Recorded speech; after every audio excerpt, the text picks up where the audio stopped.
Hello, everyone, and welcome to Molehill Mountain, episode 16.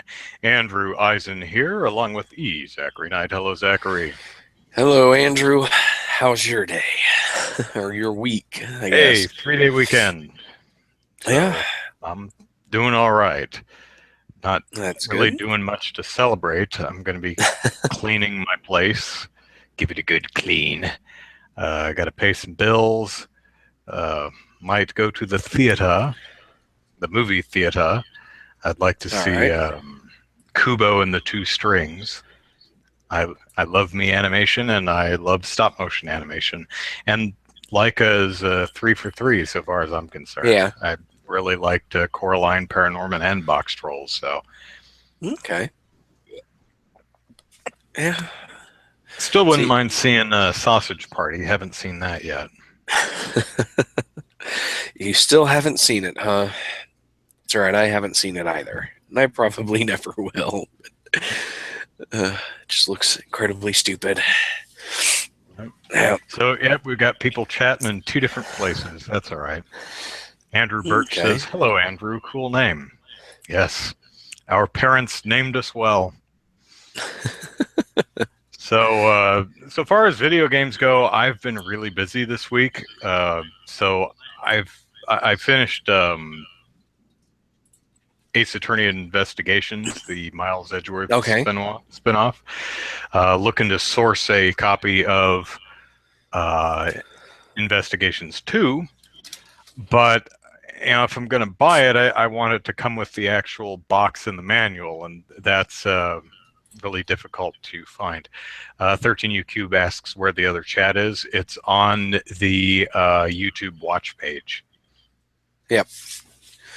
Yep. You go to the video on YouTube, and onto the right of the video is a chat box. And so far as I know, there's no way to actually embed that sucker into the random tower article. I might be at there. You go. You found it. I might be able to actually use the web address of it and look up some HTML code that will allow me to do that, but I'm not sure. I'd have to play with that because it would be nice to have everyone in one chat box, and the one that naturally shows up on the YouTube page would be a good one if I can figure out a Yeah. way to embed it in the random tower article. Which do I prefer?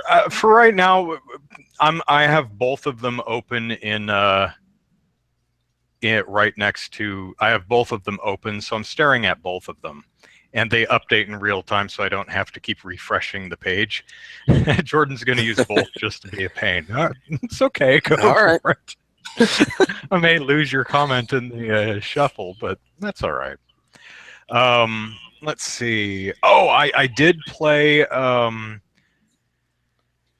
P-Cross 2, no, P-Cross 3D 2, the sequel to Okay. 3D P-Cross, which was announced on the Nintendo Direct earlier this week or Thursday.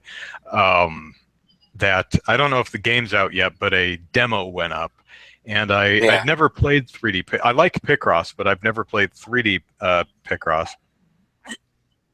Okay. Oh, that's right, Uh, Jordan. You are Jet Dan. That's right.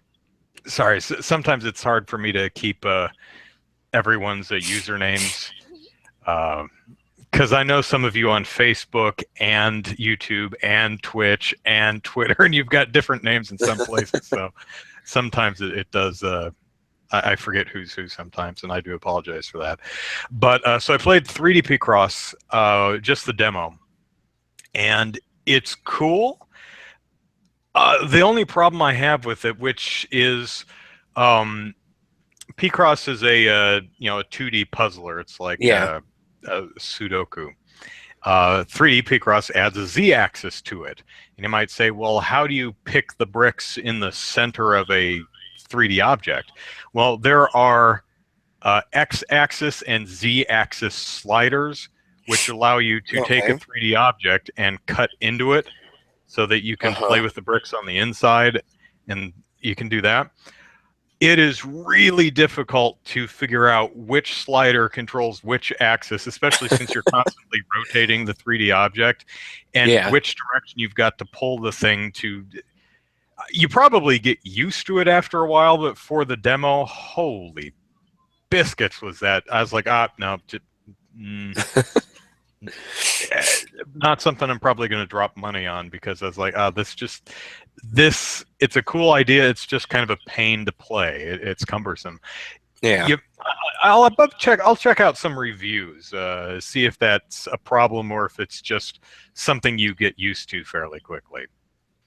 So, yeah, it's like there is 3D Tetris out there, and I have never played it, but yeah, it's a system seller for the Virtual Boy.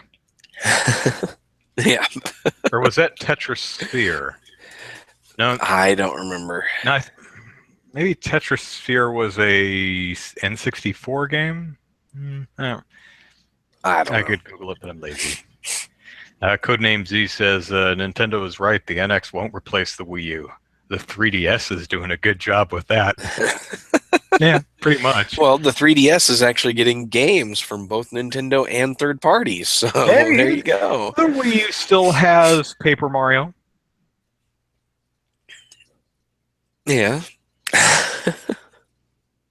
And to be fair, Zelda will be its swan song, and their Skylanders is coming out on the Wii U, and Just Dance 2017 is going to be on the Wii U. And there's a bunch of eShop games that are kind of cool, pretty cool actually. Axiom Verge is awesome. Everyone else has been playing it for 2 years, but it's nice to have it. SteamWorld Heist, everyone else has been playing it for a while, but it's still nice to have. But Shantae Half Genie Hero looks pretty cool, and that's coming out on the Wii same time as everyone else, I think. Well, that's good. Yeah, the Wii U is dead. And that's kind of a frustrating thing about Nintendo systems is they tend to die in their last year. I mean, the N64 was completely dead in its last year. Once Conker came out, it was pretty much already dead, but that was like the last game to come out. And it came out in the spring. And the GameCube didn't come out till the following fall. Same thing happened. I don't remember the GameCube so much, but the same thing happened with the Wii. There was like a Kirby compilation and Skyward Sword, and that was about it for like the last 6 to 8 months. And the Wii U is the same way. This year has been pretty dry, and there's just nothing left. And the NX doesn't come out till March at least. So, but you look at, they're still making PlayStation 3 games, and the PlayStation 4 has been out for nearly 3 years now. It would be nice if Nintendo systems didn't just completely choke and die at the very end before the next system came out. But such is life, and you really can't expect Nintendo to continue to release games while also developing games for the new system that they're making hardware for. So it's, I don't have any information on what games like Sony is making right now for the PlayStation 3, or Microsoft for the Xbox 360. I don't know, but I'd have to check to see how much their studios are making right now, or releasing over the last couple of years. I'm trying to think of what the Sony Studios and Microsoft Studios games of the last couple of years are, and I'm just drawing a blank. And that's the thing is Sony and Microsoft don't really come out with games that much. They're really not known for their games so much. Nintendo's known for their games. I mean, Sony and Microsoft do produce some great games, but they're not. When people think of game developers, they think of Nintendo and Capcom and I don't know why Konami's in my head, but Konami and Ubisoft and Square Enix and Bethesda and Activision and BioWare and EA. most people don't think, what's your favorite video game? Sony or Microsoft. Really? Although I do know a lot of people, some of their favorite game. I know people who Halo is my favorite game. Well, Microsoft. So Yeah. yeah. Yeah. So I guess before we move on to the did you play anything of note this week? Let's see. This week, I'm on disc 4, the final disc of Legend of Dragoon. So I'm excited there. And so far I have got everything that I need moving forward. So I don't think I'll have any problems playing this final disc. Um, and let's see, other games that I have played. Oh golly, these allergies are killing me. I started playing a new game called Gnomes versus Fairies. It's developed by an Oklahoma developer. It's on Steam if anybody wants to check it out. I haven't played too much of it. It's a 3D platformer adventure style game. So kind of the developer says a lot of the inspiration came from Mario 64 and Ocarina of Time for the way it plays. So I have only spent about an hour with it so far this week. I'm trying to play more, and I'm actually trying to record more video game footage as I play, because I'm like, my YouTube channels are are pretty lifeless right now, and so I'm like, well, maybe I could throw some gameplay footage on there, maybe some video reviews or something, but haven't had a whole lot of time to spend on anything this week. So other than record about 4 or 5 hours of Minecraft footage to later edit and release, because I'm not the type to just throw hour 2 hour long gameplay sessions. I'm like, that does not interest me at all. Yeah. So I'm trying to do some interesting stuff, some video reviews of games where I just cut footage and as I describe different aspects of it, and then I'm trying to do something a little more story style for the Minecraft footage, but we'll see how that goes. That just all depends on if I ever get around to actually editing this stuff and recording or writing and recording audio to put over top of it. Yeah, editing takes a long time. Oh yeah, That's it does. A lot of times the longest part of the process.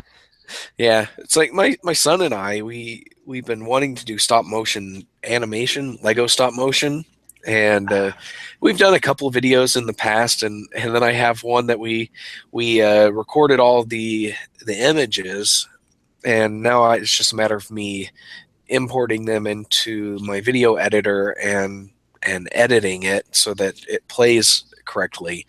And it's not that difficult. I use OpenShot, and it has a feature that lets you import a sequence of images and turns it into a video. It asks you what frame rate you want to use and how many frames each image is going to be, and so it works out pretty well. Last time we did a video, though, we took a couple hundred pictures, and it came out to be like a 30-second video. So, yeah, stop motion is a long process. Yeah, So, I actually did some stop motion work when I was really young, but back then camcorders were like this large, and you had to bounce them on your shoulder and they took VHS tapes, and there was no way to actually capture a single frame, so I just hit record and then hit it again real quick. I'd record and stop. So all the frames would be of like 1 to 3 seconds, depending on how quickly I could get that sucker to record and then turn off. Yeah. So it was some of the jerkiest stop motion, but I remember the character I was moving around was my Omega Supreme Transformer toy. All right. So that was fun. I bet. Let's see. Codename Z has an actually excellent question. Do we think people are overreacting about the new terms of service on YouTube? Uh, Not really a change of terms of service, just we're now Enforcing. noticing that it's just the enforcement has started happening. Yeah. There's always been a clause that says pretty much, here's all the stuff you can't do um, and can't advertise. Uh, and now we're getting a lot of examples of people going, what the hell? My videos are no longer monetizable, even though they were in the past. And Yeah. it's been cited as not advertiser friendly. And if you're overly profane, or if you're making a video that's a close up of your butt or something, that's understandable. Yeah.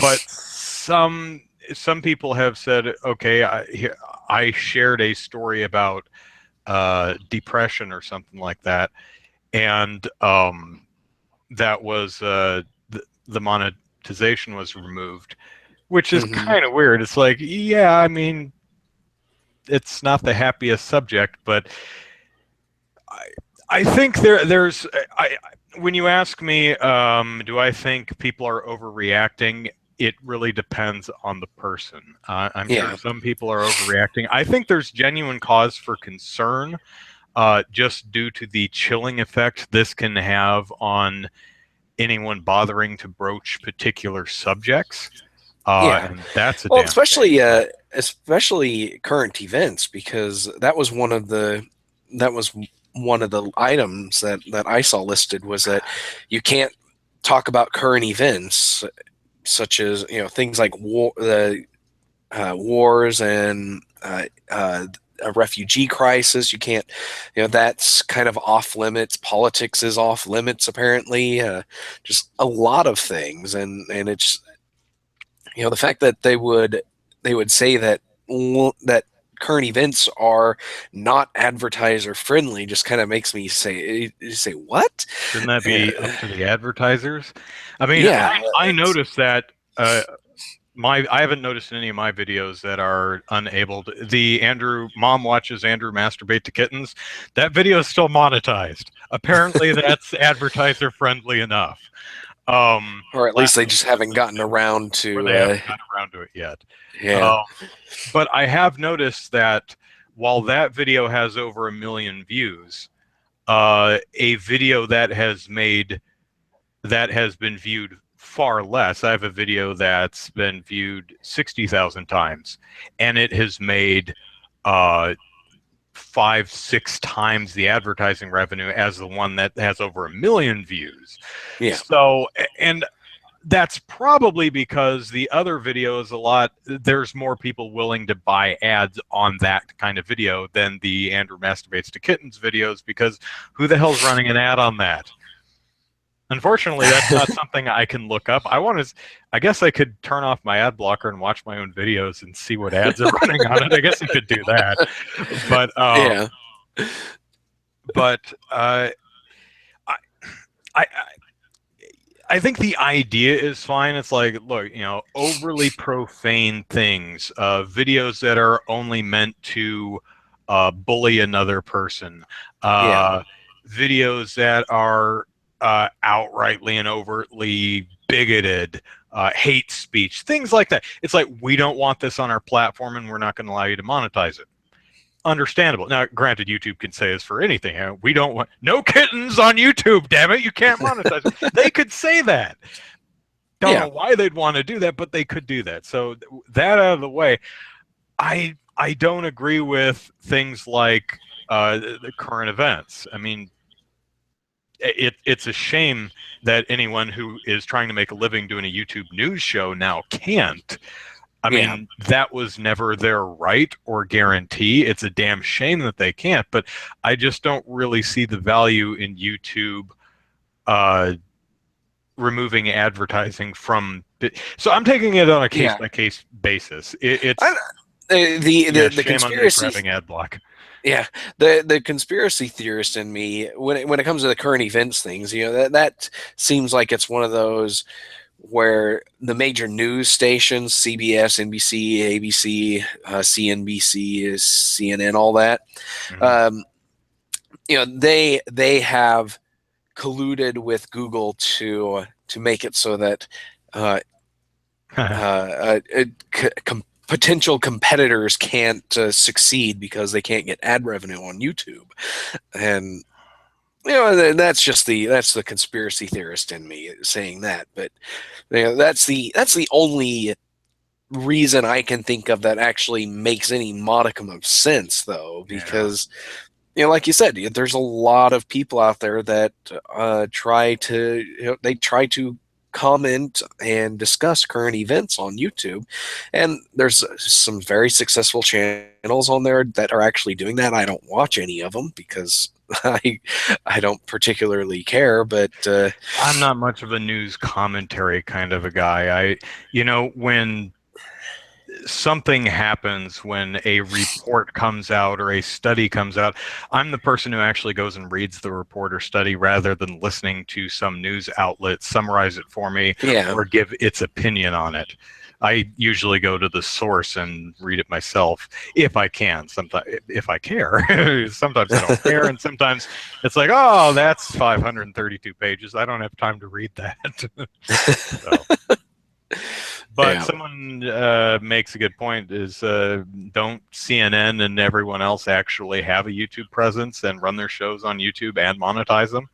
I haven't Yeah, checked, but I believe they do monetize. I don't run I run a ad blocker, so I wouldn't be able to tell you right away. But I wish my ad blocker had the ability, and maybe it does. I just never found it, or it didn't when I looked. Had the ability to. It has the ability to whitelist sites, but it doesn't stay off by default. Run, but what I'd like it to do is run in an allow everybody until I blacklist them mode. I'd prefer to do that. The reason in case anyone's wondering, the reason I run an ad blocker is because there are ads that make it impossible for me to consume the content I want to consume. I yeah, have tried. There are some ads that make the text on the page jitter up and down and prevent me from scrolling because the ads are loading all over the place and I can't read the damn thing. I'm happy to let the ads stay in the corner, banner ads and stuff. I'd be totally fine with them if they didn't interrupt my reading. So but yeah. maybe I'll look into that again sometime. See if the ad blocker has the ability to. Everyone's okay until you blacklist them. Yeah, I don't know if it does that or not. Because I know you can whitelist a site, whitelist a specific page, Mm-hmm. and turn it off for a specific session. See, disable on YouTube, disable on this page only, disable everywhere. That's all I see as my options under that. Yeah. So, So, let's see.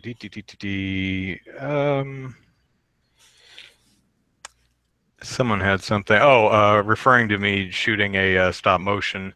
A good game asks, don't you need just a regular camera for stop motion, not a video camera? Well, you have to remember back when I was a kid, we didn't have digital cameras. Uh, yeah, See, I took pictures with the camera and then I had to go develop the film and I got individual little pieces of paper with the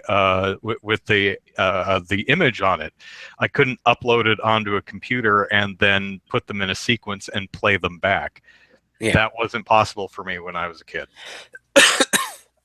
So the only way I could do it was to turn a big hulking video camera on and off real quick. Yeah. I can imagine just how terrible that would have come out as. It's terrible. The little Yeah. guy's going duh, duh, duh, duh, duh. Yeah. So, all right, let us move on to the topic that we were going to discuss last week but did not. And perhaps we should break this up into two. So, first off, a couple of weeks ago, actually a couple of months ago, CBS and Paramount Pictures uh, came out with a list of 10 commandments, so to speak, governing fan films, Star Trek fan films. They said, okay, if you want to make a Star Trek fan film and you don't want us to sue you, here's the list of rules. Abide by this list of rules, and CBS and Paramount Pictures will not, quote, object to or take legal action against Star Trek, these fan productions. So, guidelines for avoiding objections and legal actions. Let's just go through these one by one and see what we think. So, in order to make a Star Trek fan film, number one, the fan production must be less than 15 minutes for a single self-contained story, or no more than 2 segments, episodes, or parts, not to exceed 30 minutes total, with no additional seasons, episodes, parts, sequels, or remakes. This one to me seems very, very unwelcoming. It's like, because there's a lot of stuff that you can do that's under 15 minutes, and it makes sense. It'll play. The story will be great. But people like Star Trek, and Star Trek episodes are typically 44 minutes long, 45 minutes long. And so it takes 45 minutes to completely tell a Star Trek story. And so basically they're saying that you can't make anything that would theoretically run on television. And so anything television length, and that doesn't make a lot of sense to me. Yeah, well, it seems to me that they're saying you can make a Star Trek short. You cannot make a full episode of Trek. You cannot make a Trek movie. You can make a fan short. And my guess would be they don't want you to make anything that would actually compete with anything that they output, which are movies and television shows, episodes of television shows. Yeah, but they're not really competing with the fan creations, though. That's the thing. There's probably not going to be any fan creation that can compete on budget and acting and all of that a actual studio produced television show can. Sure, there could be some really great stuff, and there are. I've seen a lot of fan videos of various franchises, and there's some crap ones, and then there's some that are really good. But I just can't get past that, and the fact that you can't do a season or multi-part episodes just kind of throws me off too, because if you have a story to tell and it needs to take part over multiple episodes, that to me that this would turn me off. I'm just like, well, it's no longer Star Trek. It's now space exploration, and I don't have to worry about any of this crap. But yeah, so I don't particularly like this first point, but I don't know how the Trek community's responded to this. I haven't looked into it, so. Yeah, that's true. I don't watch a lot of fan films, and I definitely don't watch any Star Trek fan films. Not a big Trekkie. I've seen most of the movies, and I like some of them. I haven't seen any of the J.J. Abrams ones. Any of the 3 modern ones. Yeah, it's certainly limiting. But yeah, I don't know. But you'll see this theme through here. They definitely want control over what you're allowed to do. And I do appreciate Paramount saying, okay, you can make fan films, but here's the rules. You want to use our IP? Fine. Here's the rules. Don't like it? Well, make a fan film anyway, and we'll sue you. Make a 45-minute fan film, and we'll just send you a DMCA request. Okay, so number 2. The title of the fan production or any parts cannot include the name Star Trek. However, the title must contain a subtitle with the phrase, "A Star Trek fan production," in plain typeface. The fan production cannot use the term official in either its title or subtitle or in any marketing, promotions, or social media for the fan production. This one I completely agree with. Yeah, this one is very reasonable, and it's there to to avoid brand confusion. Yes. And that makes sense to me. Yes, So every single Star Trek fan film is going to be clearly marked as Star Trek fan production. There's going to be no no confusion here, and you yeah, cannot use official in the title anywhere. Just call it Phasers at the Ready, a Star Trek fan production. yeah. So perfectly reasonable. I like it. And So. Codename Z in our chat agrees. All right, number 3. The content in the fan production must be original, not reproductions, recreations, or clips from any Star Trek production. If non-Star Trek third-party content is used, all necessary permissions for any third-party content should be obtained in writing. I mean, again, this one's pretty reasonable. And they don't want you to retell the tale of the Tribbles on the Enterprise. They want you to make your own story with your own characters. So. Right. Also, no using clips from our show. And I guess that means you couldn't just kind of borrow the Enterprise effects and explosions and stuff. Yeah, or you can't tell a side story where you're telling the story of a crew member as they're living their life, doing their job during an episode of one of the regular Star Trek episodes, and then interspersing clips of the show in that. Yeah, that. I mean, you could certainly do side stories or something like that. What was this red shirt doing during this episode? Meanwhile, meanwhile, in the mess hall, and I like the non-Star Trek third-party content used get permission.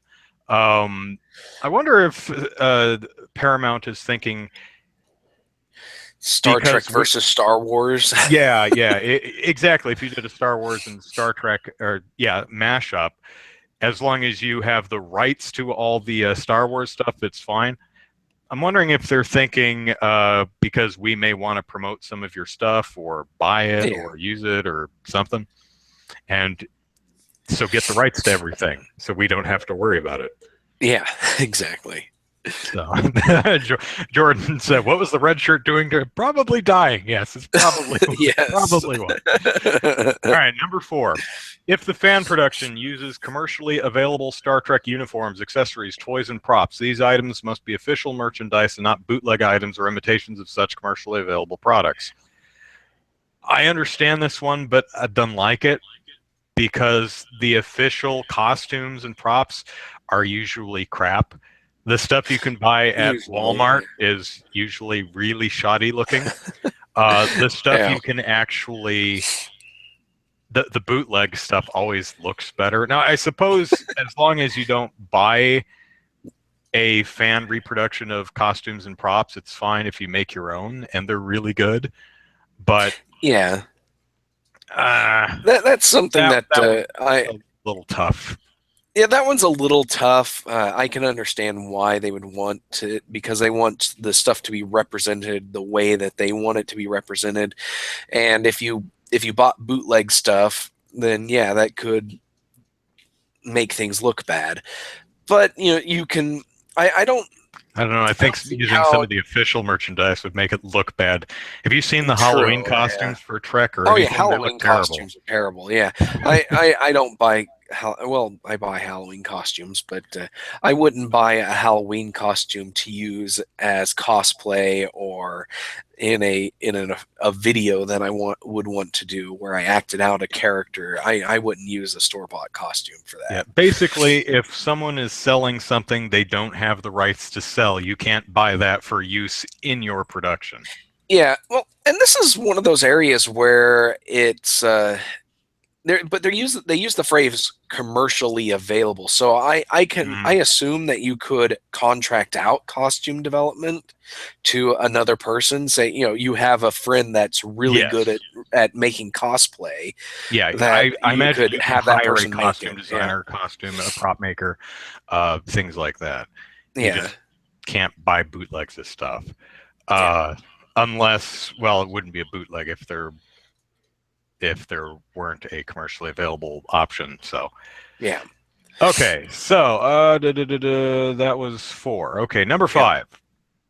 The fan production must be a real fan production, i.e., creators, actors, and all other participants must be amateurs, cannot be compensated for their services, and cannot be currently or previously employed on any Star Trek series, films, production of DVDs, or with any of CBS or Paramount Pictures licenses. So, Licensees, so they can't be working for any licensees, sub studio or yeah. partner studio. So it doesn't So, matter if your neighbor happens to be Lamar Burton. You can't have him star in your fan film. yeah, and this is another problem. This is another part I have a problem with. What do they consider an amateur? Say the person that somebody wants to be in your video and they have produced indie films, something not What if indie Steven films. Spielberg is a real fan of Star Trek and wants to make a fan film? Exactly. Well, that's another part. Is like, what if if a popular actor, something like maybe Neil Patrick Harris, wants to make a Star Trek fan film? Is he Hmm. not allowed to be? Is he not allowed to be in his own film? But and then like I was going at for those, like, where do they draw the line between amateur and professional? Because if Hmm. I was paid for an acting gig, even though I was only in a film for 5 minutes, but I did get paid for it, am I now a professional actor? Can I be in a Star Trek film? And that's our fan film, and so that is something else. And and I can understand not wanting to get people that are currently or previously starring in a Star Trek film to act in your series, I but think what this that's really is hey, our actual competitors, you can't make movies with our IP and call it a fan film. That's a no. I think that's what they're going for there, so that Sony Pictures can't make a Star Trek fan film or something like that. I think that's where their head might be in maybe, this yeah. particular case. Good Game asks, do they say you can't modify the official Star Trek merchandise? No, they don't say any. Uh, from what I read, if you buy official merchandise, you can modify it or rejigger it all you want. Yeah. So, okay, number 6, and this is a multi-part one, but the fan production must be non-commercial. CBS and Paramount Pictures do not object to limited fundraising for the creation of a fan production, whether 1 or 2 segments, and consistent with these guidelines, so long as the total amount does not exceed $50,000, including all platform fees, and when the $50,000 goal is reached, all fundraising must cease. So you can spend money on your fan film, but if you're spending more than $50,000, it's kind of not a fan film anymore. And I think Yeah. this is kind of similar to the you if you're a professional movie maker, you can't do you need to be an Yeah. amateur. So I Now, think that's where they're going for here. And yeah, what do that's you think what of that limit, 50 grand? 50 grand seems reasonable on its face, and for a fan film, I guess.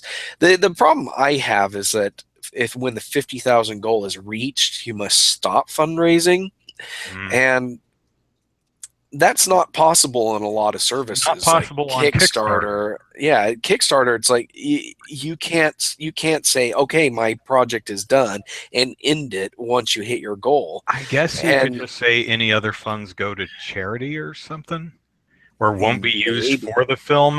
Yeah, I'm not sure how you could, if you used Kickstarter, I'm not sure how you could. Maybe you just can't use Kickstarter to fund I guess Star that's the Trek only thing fan film. I can think of, is that just avoid uh, just avoid public and crowdfunding services. Just Mhm. start a PayPal service, I Mhm. guess.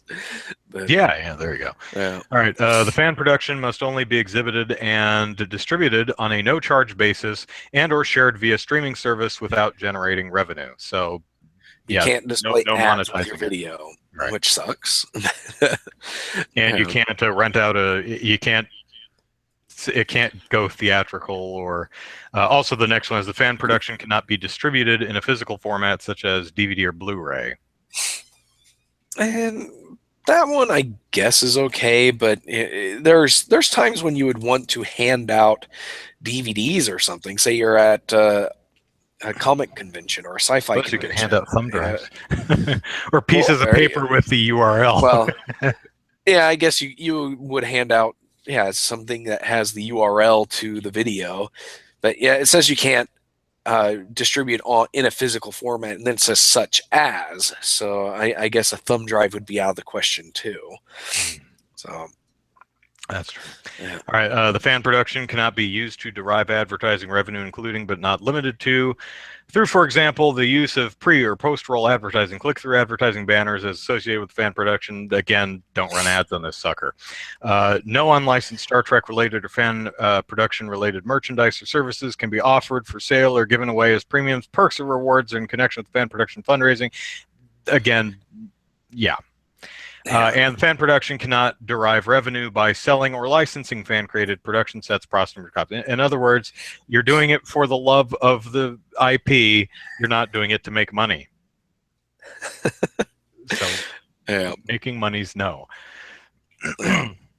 And I think they've pretty much covered every aspect of revenue generation that you could possibly use. I'm sure some clever fans are going to find some way of doing this and making money off of it, but they've pretty much killed every easy avenue to revenue generation.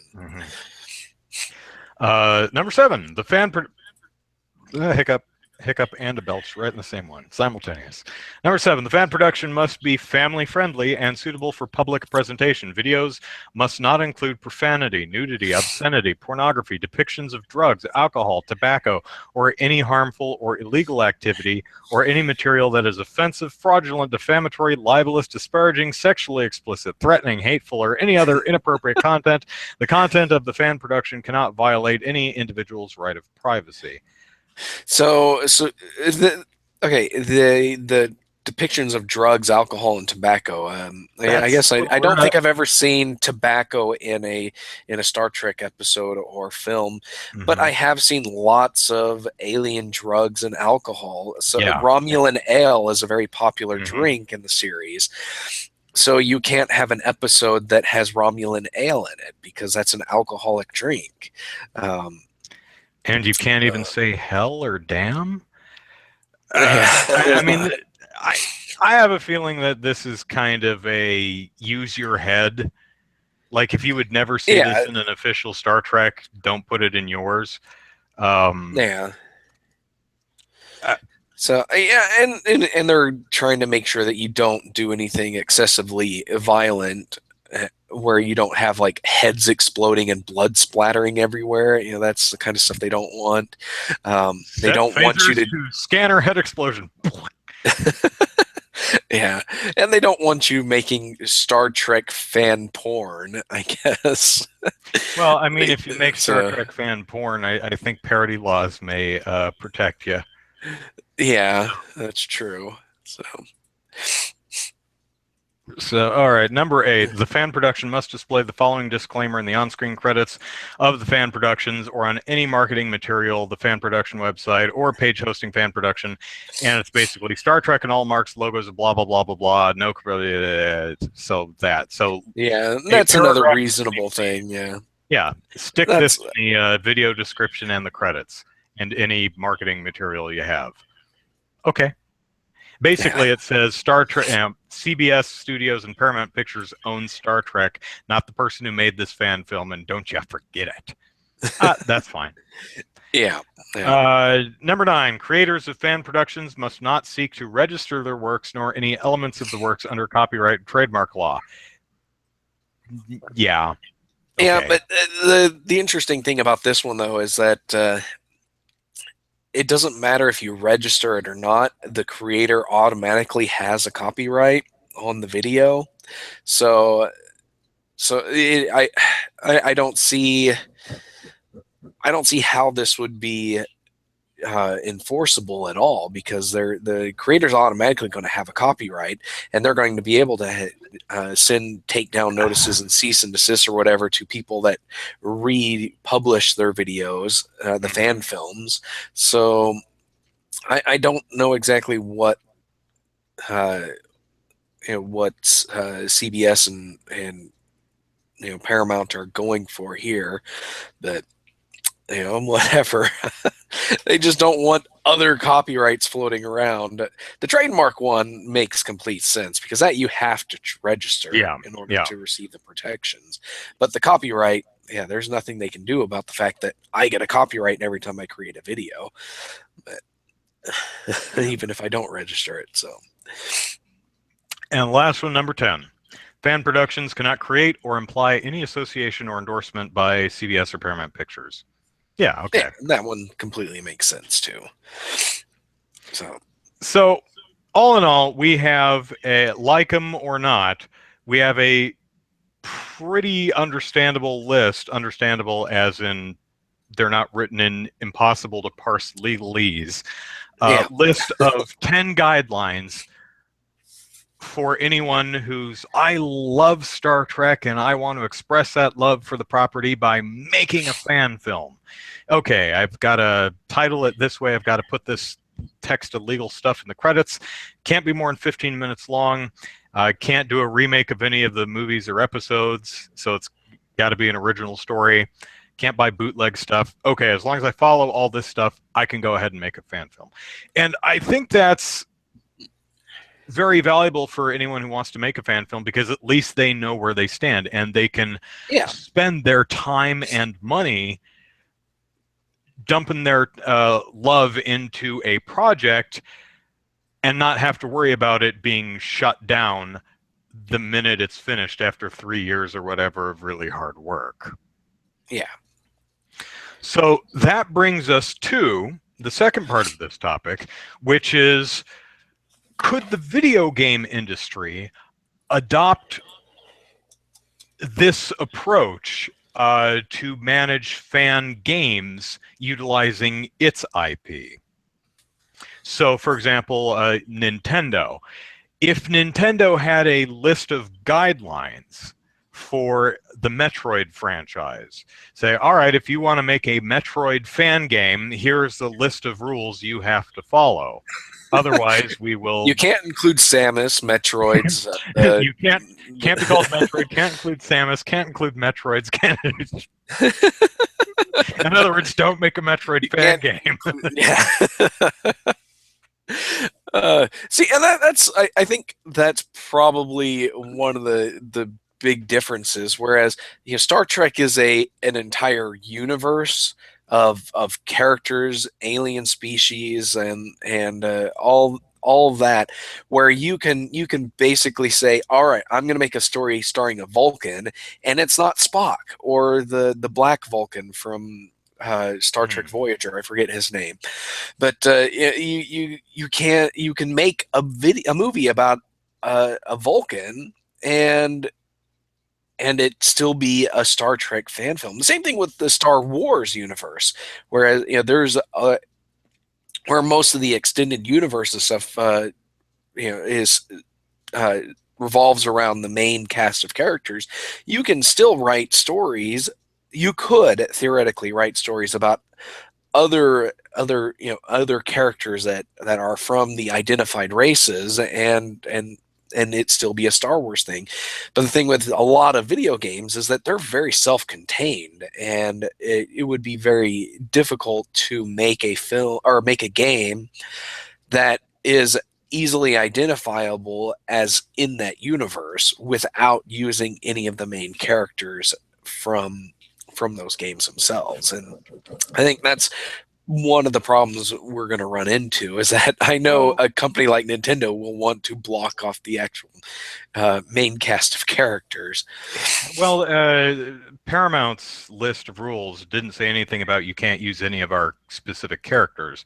Like, you can make a fan film that has Captain Kirk and Spock in it, right? I'm pretty sure there was nothing against it. Well, let's see. I thought there was something in there about not being able to use. Well, it says the content characters must be original, but I don't think that necessarily applies to the characters. I think you could still use. Okay, I guess you could make a Captain ship. Kirk story. Yeah. I guess. But even if Nintendo just focusing on Nintendo and the Metroid franchise, even if they said, okay, you can make a fan game, but you can't actually use Samus or her ship or Metroids or Ridley or Kraid or Space Pirates. Okay, well, what can you do? Well, you could make Metroid Prime Federation Force. You could Yeah, make a game that exists in the Metroid universe, and as Codename Z snarked, Nintendo. What I'm saying is basically everyone should make Axum Verge, which is essentially a Super Metroid game in all but pretty name. much. Yeah. So I guess there is potential there, and so you can make. I guess you can make something like a game that stars a Chozo, uh, and that is testing out a prototype of the Varia suit or Mm-hmm. something. Hmm. Yeah, I think maybe you could do something like that as long as the suit that he's wearing doesn't look too much like Samus herself and her Right. suit. So That would be. It's like that's not Sam. That's just a Varia suit. That's Phoebe McSmith, who's in the Varia suit. Good old Phoebe. yeah, So yeah. All that I just said, I thought Nintendo's guidelines for fan games in the Mario universe is number one: use Mario Maker. End. yeah. But do you Oh think man. this is companies adopting guidelines for their various IPs? Do you think that's a feasible thing? Do you think this is something the industry could do to govern fan games? I think it would be beneficial because there are a lot of people out there that want to make fan games.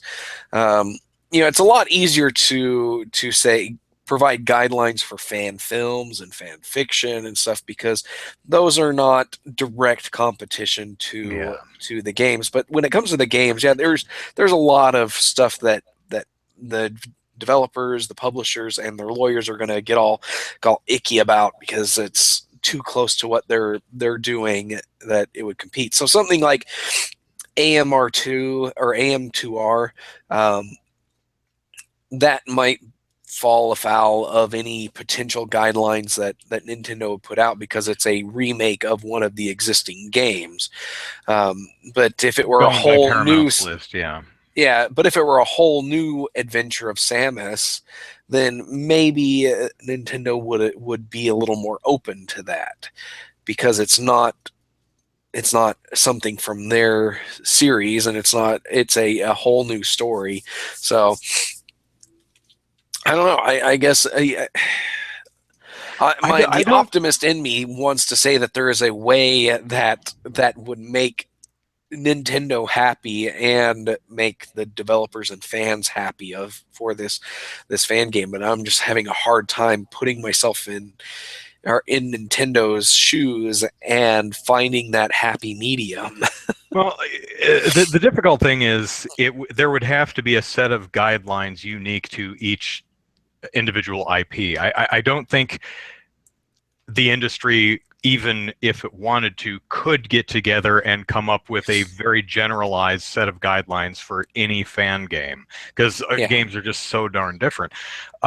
I think the general ones that I can think of are you can't monetize it.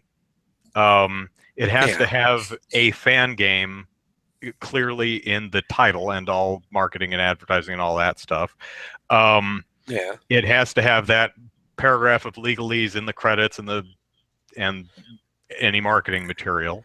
yeah, Uh, I so things like that.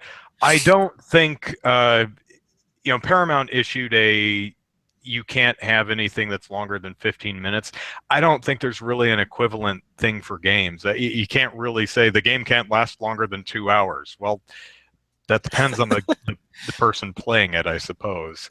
yeah, yeah. I don't know how you would quantify the the amount of content, and you can't have a game with more than X content. I don't know how that's exactly Yeah, quantified, it's but like that's probably not workable you for can't video have games. more than 20 sprites with and each sprite can have no Ooh, more than 30 frames of animation, and it's maybe like maybe that's the game can't be more than the game's file size has a cap. Like the game, okay. the executable can't be any larger than uh, half a gig. I don't know. Well, half a gig, yeah, that's still a pretty large game depending on what you're using. Yeah, And well, I mean that you so could, half a gig lets you make any of the up to N64. Any pretty game on much, the yeah. N64 would fit. Yeah, yeah, I think Resident Evil 2 was half a gig on a cartridge, if I'm remembering right. Yeah. I don't know. Because I think it was 512. So, Yeah.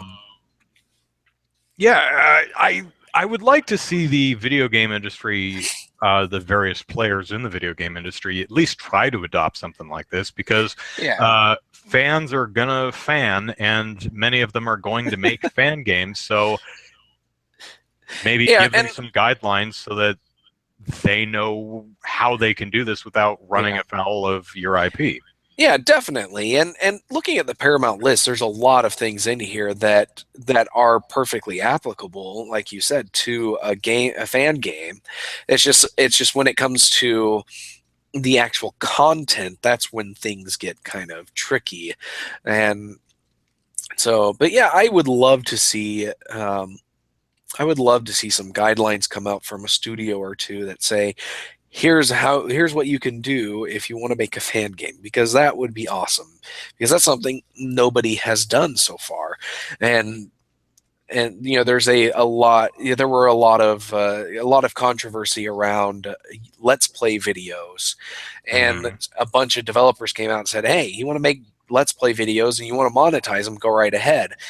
Some other ones came out and said, you want to make let's play videos, go ahead, but you can't monetize them. And then there's companies like Nintendo that said, oh, you want to make let's play videos, well, you can only make them out of this list of games. We get 50% of your, or whatever, they're 70% of your revenue. And you can't make And videos other than videos of our games of this list. yeah, yeah, exactly. And it's like everybody was just like, that is completely unreasonable. Uh, so I'm not making a separate YouTube channel just because I want to talk about one of your damn games. yeah, exactly. So, So, yeah, I think it would behoove companies to. I think Sony, Paramount, and CBS have the right idea here in recognizing, if that is indeed what they're doing, that allowing some form of fan films to exist can be mutually beneficial. yeah. Um, and we saw Capcom, for example. I think I mentioned this last week or the week before. Did promote a fan game.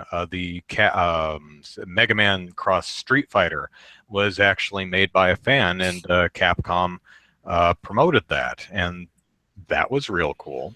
Yeah. Yeah, definitely. And there's a Oh, Codename corrected me. It was 512 megabit, so it would have been 64 megs. Because I remembered the 512, and I was thinking in my mind, so it was half a gigabit then. yeah. I was still right. That's something that's always amused me. How and cable companies do this with their up speeds and stuff. They're it's gigabit speed. I'm like, stop it! No one uses bits. I know it makes it a bigger number. It makes you disingenuous. Use bytes, you jackass.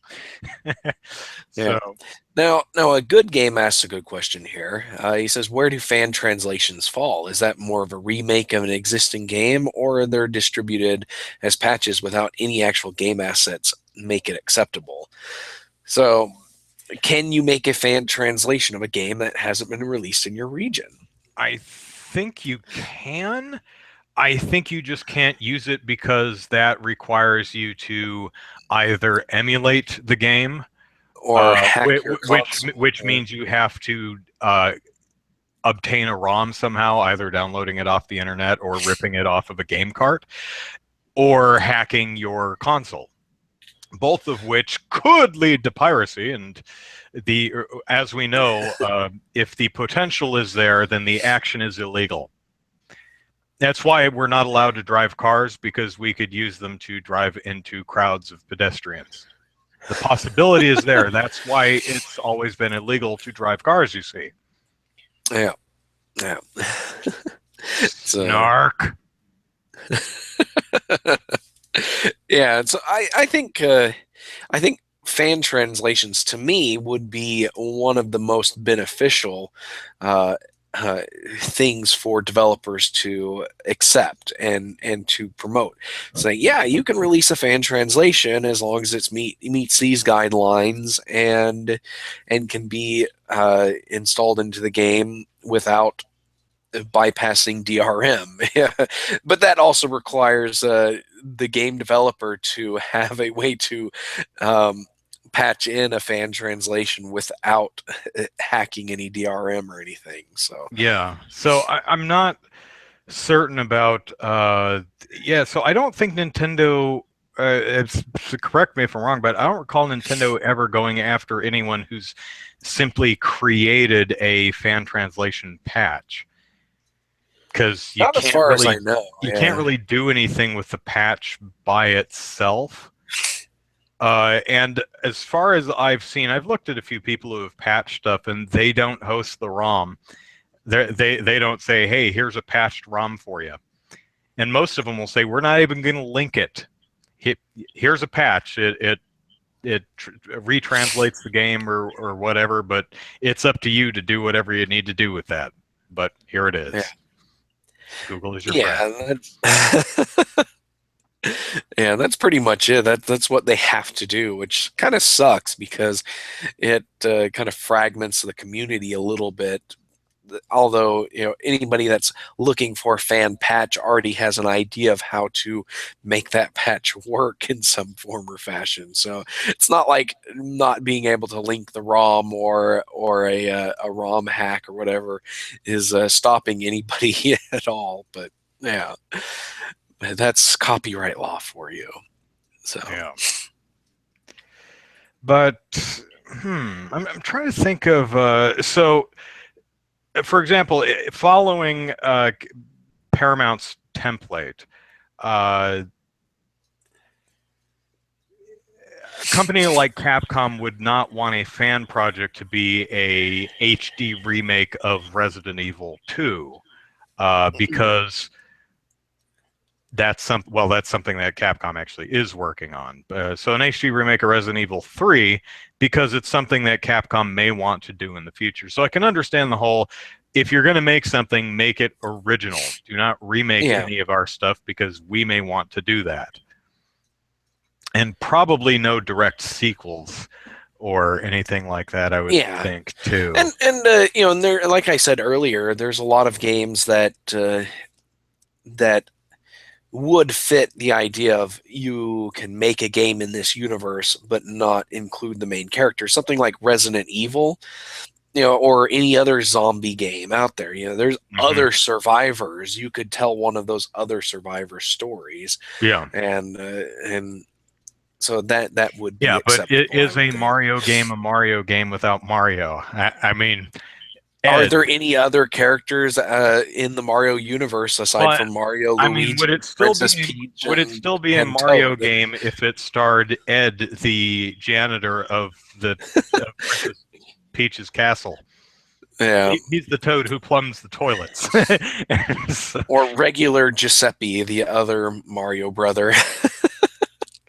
That's from a Dorkly video, by the way. There's one just regular Giuseppe. Giuseppe, the third Mario brother that no one talks about, even lesser known than Luigi. 13U Cube says, "You mean like the announced HD remake of Skyward Sword that I so cleverly figured out?" Yeah. For anyone who's wondering what the hell I'm talking about, on the Nintendo Direct a couple days ago, they announced Skyward Sword hitting the eShop. And the way it was phrased in all the Nintendo Directs was the original version of Skyward Sword. And that made me cock my head when I heard that. I'm like, what do you mean the original version? There's only one version. Are Yeah. they going to make a Skyward Sword HD edition, and that's why they're clarifying that this is the original version? Uh, they may do that at some point, but probably not. They're probably just clarifying that this isn't an HD version. It's just the same version you played on the Wii. Although I saw some evidence to suggest that this one has slightly longer load times. Slightly longer? Oh, great. How do you get slightly longer load times from a download game? I don't know. That just doesn't make any sense to me. Yeah, it's a good question. I mean, it's a Wii U eShop game, so is it actually emulated instead of actually using the Wii hardware, which is in the Wii U? I don't know. Good question. That would be. It probably does. It probably has its own, since it's from the Wii U eShop and runs, because the Wii U has to switch over to Wii mode when you use Wii. So yeah, that's kind of interesting if it's using a Wii emulator right next to the Wii hardware built in. That could be it. Yeah, and they're trying to they're not only using an emulator, but they're using an ISO and trying to emulate that properly, and which is causing the extra load time. But yeah, that's kind of crazy. Yeah. 13 YouTube says all of Fee or Fi's talking sequences are slightly longer. Oh God. Master, let me talk your ear off about I don't care. Stop talking to me. Yeah. You should use your dowsing rod to find Prince. I don't care. Let me play the game. Shut the hell up. I love your dancing, but please go away. Only come out of my sword hilt when it's time to dance, Fee. Although she was pretty badass in the